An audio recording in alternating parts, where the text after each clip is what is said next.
clear enough. The whole rest of the chapter on meditation, he's going to tell us how all the ways that we can think about and internalize treating others exactly the same as us. No difference. Not, I'm going to treat them like me. Not like that. There is no difference between them and me. I am them. And as soon as you've expanded that boundary to they are me, then take care of yourself. Like you naturally do. Like our natural habit is to take care of ourselves first, right? And then if you expand that, who am I? If I extend beyond the boundaries of my skin to what I now call others, if I can do that, if I can start developing that in isolation, and then daily a practice to start seeing everyone as if they are me, then take care of yourself. And you would have flipped the mistaken view that we land here as humans. But David had a really lovely thing that wasn't covered here, but do you want to share it? Sure. That last verse. Yeah, this is just the way that I understood it. But he was saying, suppose you object and say that my pain never hurt someone else. Okay, that's fine. But in order for me to stop my pain, the only way out of it would be to stop grasping to myself. So, when it comes to the conversation of does someone else's pain affect me, at this point it must, because you have no longer grasped to yourself in that way. You have included them in your grasp as yourself. That's really nice. Cool. And then Alfie asked, is he going to get into Tonglen or something? The rest of the chapter, he'll give us two main methods of achieving this goal, this thing that seems so far away from natural human behavior to consider others as myself. He's going to go through two methods, but we're not going to go through it now. Now he's going to give you some logical proofs why compassion and love, and what's the difference between compassion and love? Compassion is... Love is like wanting other people to be happy, and compassion is not wanting them to suffer. Excellent, nice, cool. So he's going to give us two arguments, and he'll do it in the logical Tibetan debate and proof hidden in verse. Why it's a reasonable thing to want these things. So David, do you want to do 17? Sure. I must stop the pain of others because it's pain. It's like the pain that I feel myself. I must act to help all others because they're living beings. It's like the body that I own. And he's saying, that's it, you don't need any more proof. He's like, and for those of you who studied the logic course, let's consider pain, right, or suffering of all other beings. That's the first statement of a logical proof. It's right for me to remove it, right? Why? Because it's pain, right? For example, which is the proof, right? I don't want my own suffering.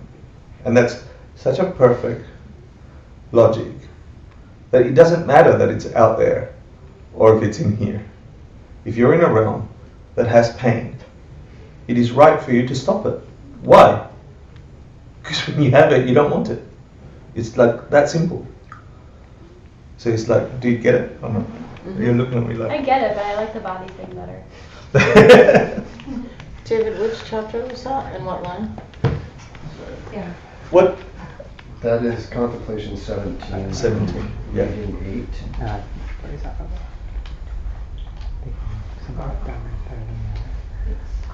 Thank you.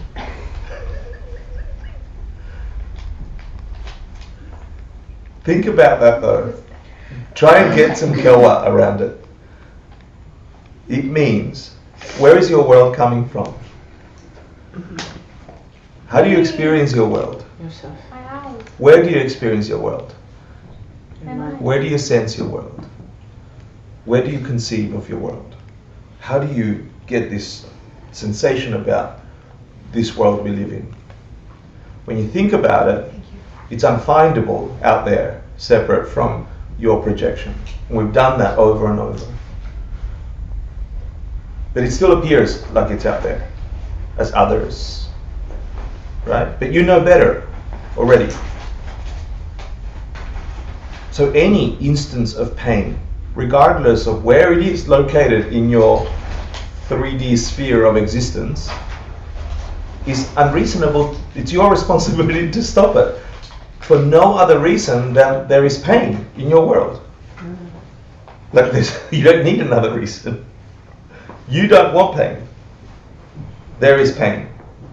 You don't want pain. There is pain. Stop the pain. It's like your job. If it's in your world, you want a world without pain, stop pain in your world. Yeah, No pain, no gain. I was actually kind of crazy. I was actually meditating on this before class. I didn't know we were going to be doing this, and I was trying to see, I don't know how it came up, but I was trying to see everyone as me. And I was doing it logically where I was like, okay, if everyone is a projection of me, then the reason why I am actually experiencing them in my world at all is because they're coming from me, and it's because they are me. Mm-hmm. And the beings that I don't see are, whatever karma is arising from me, I'm not able to see those beings. Mm-hmm. But the ones that I do see are actually me. And so the more I open up to them and see them as me, the more I'll open up to others and others, and it just gets bigger and bigger and bigger and bigger. Nice. Yeah. I like that. It's also about what you call me, because Sandeva before he said, why you just start and defining me as this body and this mind, and then it's just a habit, and when you expand me into everything, then you want to start suffering of all the me there is, Yeah, all yeah. the chain, Right. distinction. And so then the second proof, the second one, because consider the happiness of others, so compassion and love, right? Consider the happiness of others. It's right that I should work to achieve it, right? Why? Because you want your own happiness? Because it's happiness. Example, I want my own happiness. So it's it sounds really simple. It sounds really like, yeah, of course. But it's not. There's much more in it. You've got to think about, and especially when you apply the emptiness idea, when you apply how really things exist, you can't escape this reality. As soon as you have an instance of seeing anything with suffering, you must have the impulse to stop it. It's unbearable. It hurts everything in your world to allow it to continue, to allow it to go on. It's the virus, and you can't have it. And so you've got to balance it within your capacity, right? But there's many things you can do. I think you were saying at first you feel it internally, right? You might not feel the pain, but you've got to generate the empathy first. You have to start somewhere. And the same for happiness, right? You've got to start feeling joy and happiness every single instance you see people getting what they want. There's this story. For those of us who are getting too Buddhist educated, and say, well, with that idea, you could say that, why would you give anyone in this world anything they wanted, since it's all suffering? Aren't you just giving them suffering? Like you could, and I've had that objection in my mind many times as a good excuse not to act on behalf of others' happiness. And what do you think the answer is? Well, it's empty. Huh? It's empty. And that means? Well, it's not in its own right. Even suffering is empty. In other words, it's all empty except when I suffer. It means that nominally it's functioning for you as a happiness, right, or as a suffering. And you must act on how it functions for you. the deeper you hold your view as you're acting and understanding that it doesn't hold that nature, the stronger the impact of that action is in your karmic stream. Well, furthermore, how could I possibly have a world view of what we're speaking about unless there was suffering? Unless there was, yeah. I mean, you Yeah. start with where you are. Cool. So the two arguments he presents are: stop pain because it's pain. You don't want it, don't have it. Generate happiness because it's happiness. You want it, expand it, give it to others. Yeah. And he asks to continue to expand that boundary. We're going to go into the democracy of love now. He's going to call.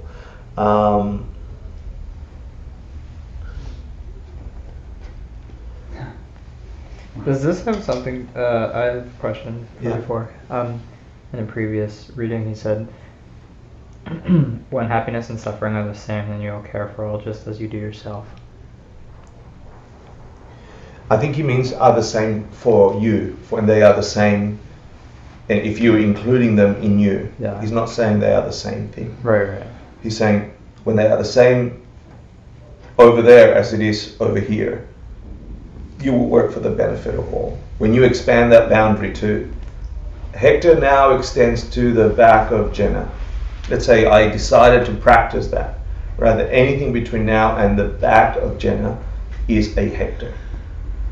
Right? If I begin to trick my mind, I know it doesn't appear that way at the moment, but I can practice that as a mental trick. Yeah, and I can have the objection, yeah, but you don't feel Jenna's pain.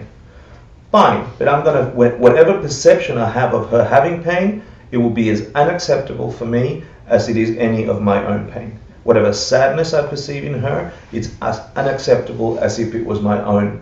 Like if I get sad, I get very worried about it. I want to fix it. It's not like some intellectual thing. When I get a little cough, it's like, I've got cancer of the throat. You know, like I get all... No, seriously, like we, especially boys, we get all stupid about a little pain. You know, and why not treat somebody else's suffering that way?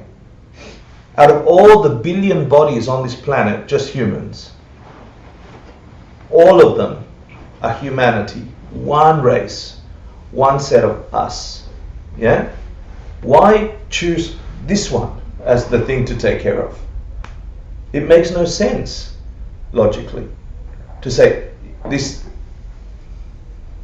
family of DNA we call humanity, right? The continuation of this beautiful thing we call being. Why this one more important than the collection of all those? I feel like it does make sense on the, if you have no refuge, it does make sense on a biological level. But I feel like he's not speaking to, because very well someone could sit in here and be like, you know, honestly, if it was me and 100 people in a room and I'm looking to survive, like, I will not survive should I give the food away. Yeah, but even for that biological reason, if everybody behaved that way, there would be no us. If everyone behaved that way. If You can't make everyone behave. No, I'm saying if everybody behaved selfishly. Right. If everybody was out for themselves, which is what we're taught in this country in particular. Go for number one. Help number one. Take over the world for your identity, your ego, your thing. Right, but also if you want to argue from science, like, I mean, you can really prove anything with science, but also there's a lot of studies that talk about how, like, giving does sustain you, especially like when you look at mothers, right? But there's a lot saying that, like, yeah, if you're with 100 people in the room, that one person who made the choice to give away what they had would actually be sustained by the psychology of that choice. So not just like nutrients entering the meat and perpetuating the meat, if that makes sense. You could argue it in any kind of way. He's Right. trying to say there's more beyond the instinct. Yeah? Just one short thing. There is what very very interesting revelation was made during the Holocaust. You know, when people really had to survive, was made by Viktor Frankl, who wrote about men looking for meaning, and he actually found out that the people who were the most selfish, in concentration camp, they were not the ones to survive. This guy kind of alienated himself, and they usually were the ones to be killed. The ones who really survived are the people who failed a goal greater than themselves. The people, and he said, somebody who has a why will stand almost any how. And so a say that person, last part one more time. somebody who has a why I'm living, like have a purposeful life, then you can resist almost any how you live. Like if you have the why, you have this baby that you want to take care of, you can live in almost any condition and you still survive it. While somebody who didn't have this why, I just want to have some more fun, or I just get to myself, they died like flies because they simply didn't have these energies, the resources inside to maintain themselves. So actually, even from survival standpoint, that was proven that it's not true. It's very true for refugees. But the impulse is still that for the majority. Yeah, I mean we have that impulse. I mean, I know I have that impulse. Let's go to the democracy of love. Yeah.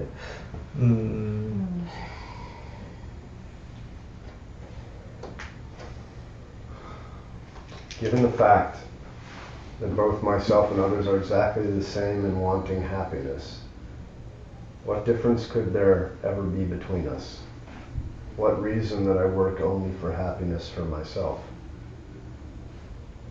Given the fact that both myself and others are exactly the same in not wanting pain, what difference could there ever be between us? What reason that I protect myself and not all others? So, like you said about Viktor Frankl, let's go to, let's say we decide, right, we don't want pain. We all agree, we want happiness. We all agree, right, in the last statement. So just from a mathematical point of view, 7 billion creatures wanting no pain. Sometimes it's way easier to go and stop some of their pains than work really hard at removing some of your own. I know that from 108 Lives. When we go over there and we do a tiny amount of work, the hurt of hundreds of children goes away. The joy of hundreds of children turns on. And then when we come back and tell the story, hundreds of people in Bushwick and in the Three Jewels are just bursting with joy because they put in $2, $5 because they danced. And so, out of all the people on the planet, it's easy to make it rain happiness.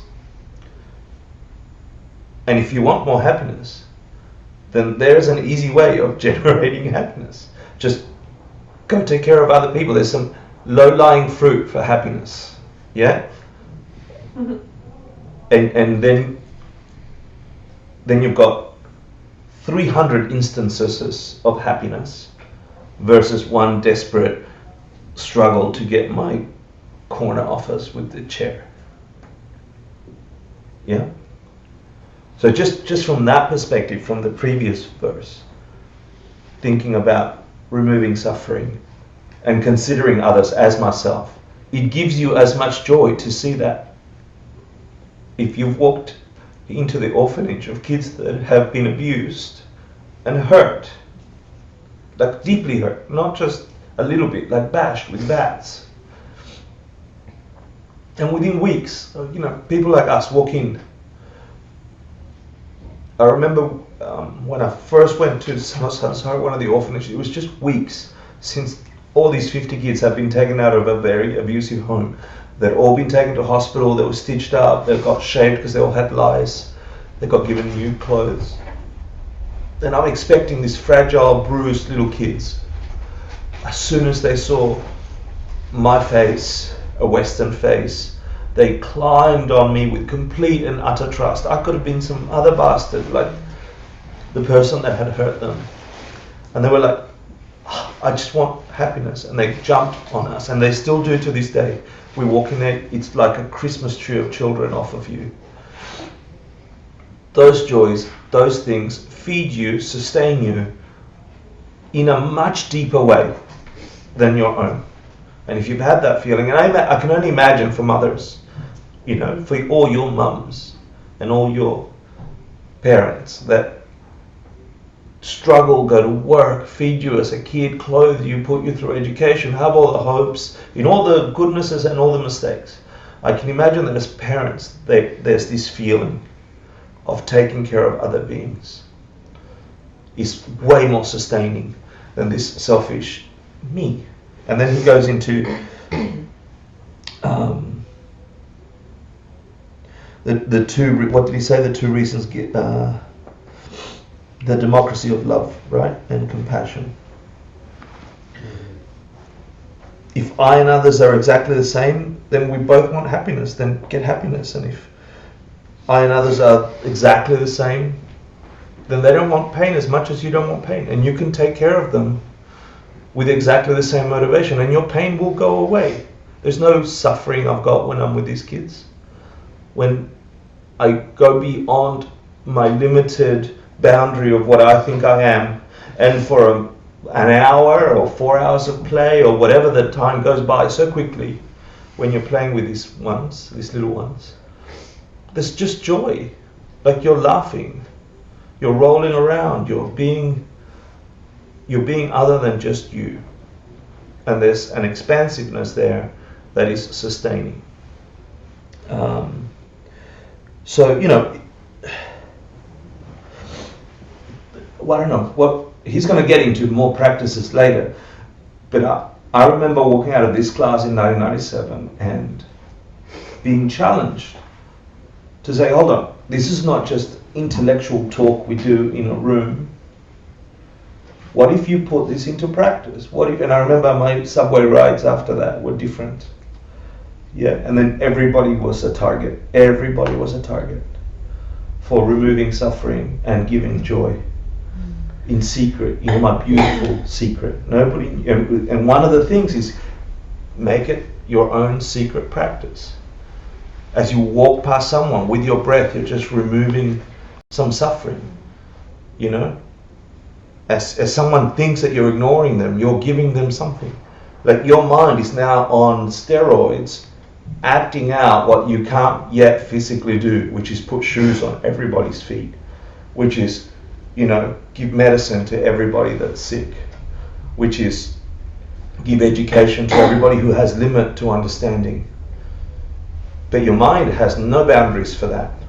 And so like in Master Shantideva fashion, I challenge you, start with whatever your limits are, create some internal game of your own where you create Nick the Bodhisattva, and he's radiating with every atom that's emanating from your body, transforming every creature with your best understanding of emptiness and with your best understanding of bodhicitta, giving every creature that you come across every perfect solution to their problems, every bliss to their wants, everything, and practice that. And just say, well, what's that like? And begin to practice and find the joy and see the joy and see your world change. And then next week we're going to go more into this and the rest, and we're nearly 8 minutes over. So thank you. Let's dedicate it and take it home. Like, don't leave it as, oh, that's interesting. Do something with it. Sashi Buddhi Jishin Metotram Nriram Lingshing Indigyam Padi Samveshin Duvitevadi Dropin Andakshin Lajipasho Idam Guru Ratna Mandalakam Niyatayami Kewa Diyagokim Sunam Yashet Soksokshim Sunam Yashet Vision Way the Dhamma Kuni Dobasho. And bring your Lama into the crown of your head, shrinking them smaller and brighter until they land just at the core of your heart. And keep them there. Ask them to show you the next person you're going to do this practice with.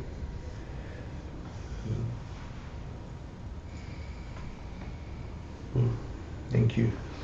Thank you. Thank you.